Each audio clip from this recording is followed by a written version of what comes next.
I'm in my office, my car, my second office. Listen, God don't need a whole bunch of people to get done what he want to get done. Y'all want a whole lot of people to get done what you think you need to get it done. Well, I came up here to say this. Stop looking for validation and approval from people. Don't y'all know them familiar spirits can be the death of some folks? And I ain't talking about physical death. I'm talking about spiritual death. Them familiar spirits. What familiar spirits are you talking about, Shanika? I'm talking about those familiar spirits of people that think they know you or that you've been around for a long, long time, and all this approval and all this stuff from people that have known you in high school, family members who raised you and know you as Tink Tink and Boot Boot. All that, those are familiar spirits, and it is killing a lot of y'all. That's why you're stagnant and your creativity is held up. Siblings and family members is held up because they dictate too much of your life and your being. I know about it because I've been there. So I ain't coming talking to you trying to say nothing down on you. I just felt like getting up here and sharing that with y'all, because familiar spirits will stagnate you. Hometowns and people you grew up with and family members who control you and all this kind of stuff. You're missing out on the love of God. You're missing out on the blessings of God. Don't you know God said he'll be a mother to the motherless and a father to the fatherless? And you know what he was talking about? He uses people to do that.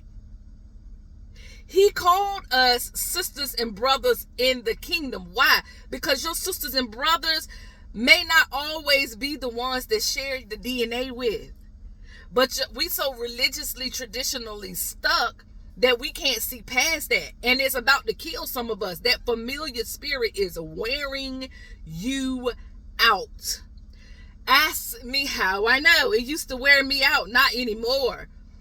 I pray for the people I love, but I don't have time to sit still and convince anybody of who I am.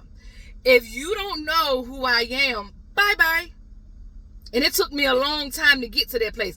If people don't know who you are, bye-bye. It doesn't mean that you're mad with them.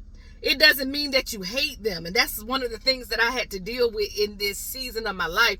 People think because you refuse to take their mess, because they refuse to get delivered and refuse to heal, they think you're mad with them. No.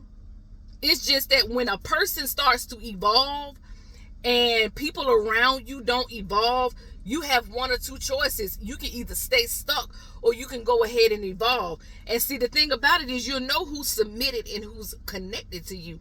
Because as you evolve, they will evolve.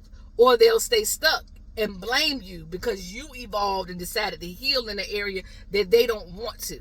And it's okay. You go over here and you pray for them, but you continue to do what God told you to do. In this season, I'm going to go ahead and cover all the bases that's on me because I'm sharing this today. In this season, God is saying that he is proud of a lot of you because you check your response in seasons where people were slandering your name. They were ruining your character, or at least tried to ruin your character, slandering your name, getting people to bandwagon with them and all of that, all because they couldn't have their way with you.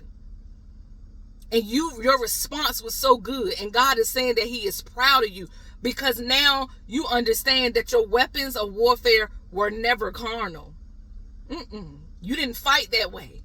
Did it hurt you? Yes. Were you angry? Yes. Did you get sad? Yes. But sometimes God has to put people's hearts on the forefront so you can see what you're dealing with.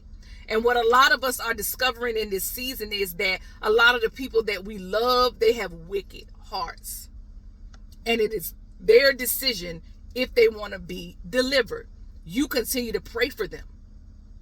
Okay? But stop worrying about these familiar spirits and go do what God said. He doesn't need thousands of people. God doesn't need hundreds of people. All it takes is one person. One person can write the check. You don't need everybody to believe. You don't need everybody to know who you are. As a matter of fact, you need your enemies. You need your enemies. As a matter of fact, you need to agree with them quickly. Whatever they say, hey, it's whatever you say. I've learned to be that way. Hey, whatever you say. Agree with your adversaries quickly. Get over those familiar spirits. They hurting y'all because you're so busy trying to get them to see and team up and understand. Never mind that. Jesus couldn't even do the miracles in his hometown. He couldn't even do it among the people who he loved the most. He couldn't even do it with them because all they saw him as is AJ daughter and Joanne daughter, and that's Joseph's son, and he's from Nazareth. That's all they saw. Don't worry about them. There are some people waiting to meet you. They cannot wait till you get in the room, and their lives are going to be changed because you showed up. So get over the familiar spirits and go do what God said. You know what you've been warring for. Do it and have a great day.